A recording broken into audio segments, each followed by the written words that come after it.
Hello everybody, welcome to our channel. This is Mrs. Gomez and this is Mr. Gomez, and today we're going to talk about 5 tips to make your distance learning experience a little better.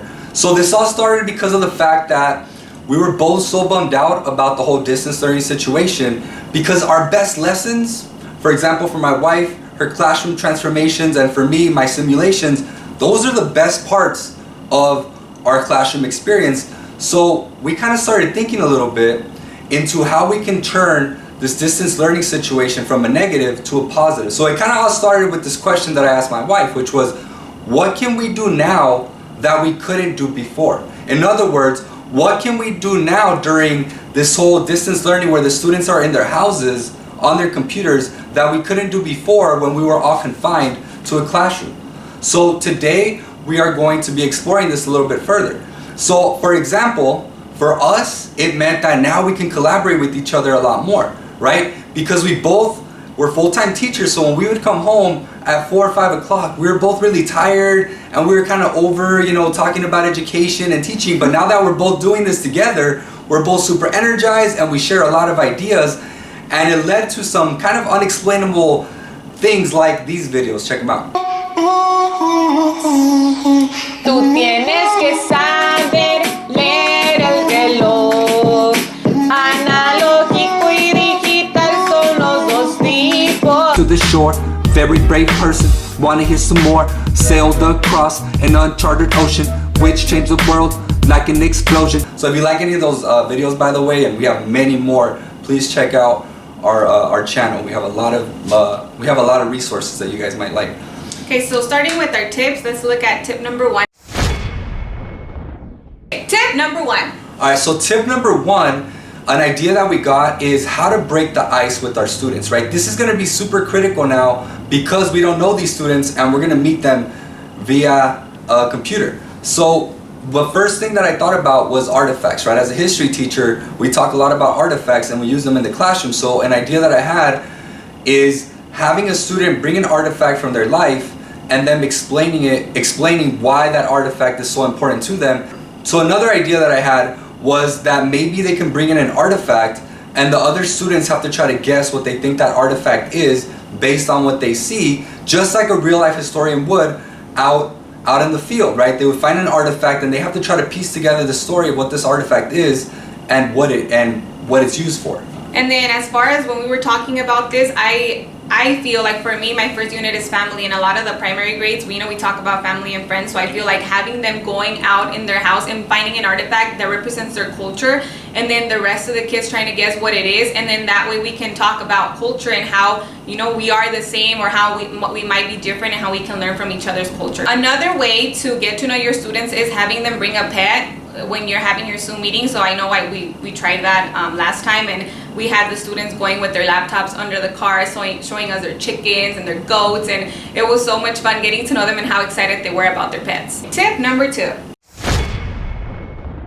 We're going to be looking at things that now they have, for example, the kitchen, the garden, things that they have in their house and how we can incorporate it into our lessons. So for example, in 2nd grade, we do a lot of informative writing and recipes. So we can actually have, like, I could be in my kitchen showing them how to cook, and then the next day they can write the recipe. We can also do like the peanut butter and jelly. Like, I can actually have them write, how do you make a peanut butter and jelly? And I will have all the materials in my kitchen and try to go step by step, and they can see like, oh, you forgot to say open the jar, when you're talking about details and the importance of details when you are writing. So another thing is kind of using the outdoors that they have around them, right? Even the kids that live in apartments, with their parent, they could go downstairs and have some sort of outdoor space, right? And in this outdoor space, one of the things that they could do when learning about the plant cycle, for example, they can start up a little garden and you guys can go through that whole venture together. I know during this whole shutdown situation, we started a little garden at home, and it's been a lot of fun.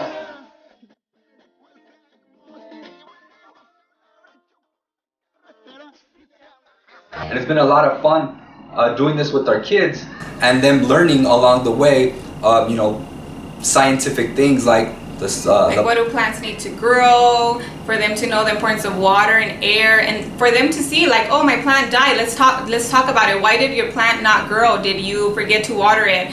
Did it not get enough sunlight? Just having those hands-on activities for them to implement what we're already learning in the classroom. So another thing that my students could do outdoors is when we talk about Lewis and Clark, when we start that unit, one of the things that I thought about was, since they can go outside, they could, for example, have a notebook like Lewis and Clark did and go and draw the different animals and plants that they see and write little descriptions about them, just so they can feel what it might have felt like for Lewis and Clark going out into the great unknown, into these different places that they were discovering.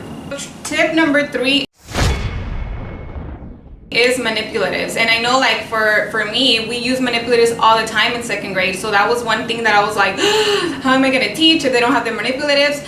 But use what they have at home. For example, they can go and get beans when you're talking about arrays. They can go and grab cookies, and when you're talking about fractions and, you know, talking about a whole and halves and thirds, and having them actually find things in their house that they can use when you're teaching about these concepts. Yeah, so that also made me think about doing historical scenes, right? Different events, important events in history. They could do things like use toys to recreate those scenes, or even any objects that they have around their house that could help create this scene that then they would explain or present to the class. Tip number 4 is guest speakers. One of the things I do in my class on September 11 is I always have students go home and interview their parents or relatives about this event and what those people remember from the event and how it impacted their lives.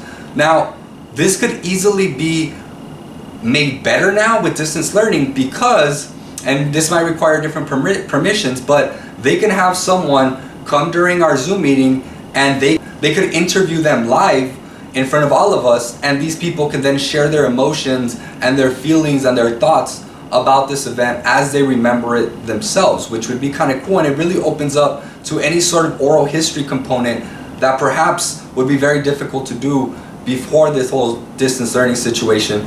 For the family unit, we do require a lot of students to go and interview their family members, their ancestors, so we can even have guest speakers and then come in and also like tell their leyendas, you know, from their little towns, like the little stories, and talk about that, you know, having them be part of our classroom. You know, you can also have another class join your Zoom meeting and, you know, have those arguments and what are they called? Debates, yeah, there you go. So with that said, having guest speakers and also having another class join your meeting and maybe having debates with your class and the other class, it allows for more of this now that, you know, we are using Zoom or Google Meets, whatever it is that you're using. And tip number 5 is staggered times / center times. So before, you know, like when we're in the classroom, it's really hard to sit down with a group of kids and then being like, oh, what are the rest of the kids are going to be doing? So with the center times, you can actually stagger your time, so you can be able to meet with students. And for example, in my case, with the students that need more of those foundational skills, having them come to my meetings every day for 20 minutes. And those kids that are a little bit more advanced, I don't have to meet with them every day. I can stagger them and meet with one group Tuesday and Thursday and the other group Monday, Wednesday, Friday. So with that, we really want to hear from you guys, right? We're just 2 teachers and we have all these ideas. So I can imagine what other teachers might be thinking, right? So again, especially going back and trying to answer that question that this whole video started with, and this whole idea, which is, what can we do now with distance learning that we couldn't do before? So if you could please comment down below with some ideas, and they don't even have to be full out lesson plans or anything like that, but just some ideas of things that maybe, again, we couldn't do in a regular classroom and now we have access to all of a sudden. So with that, thank you guys for watching this video. Please check out some more videos here on our channel, subscribe as well, and thank you guys for watching.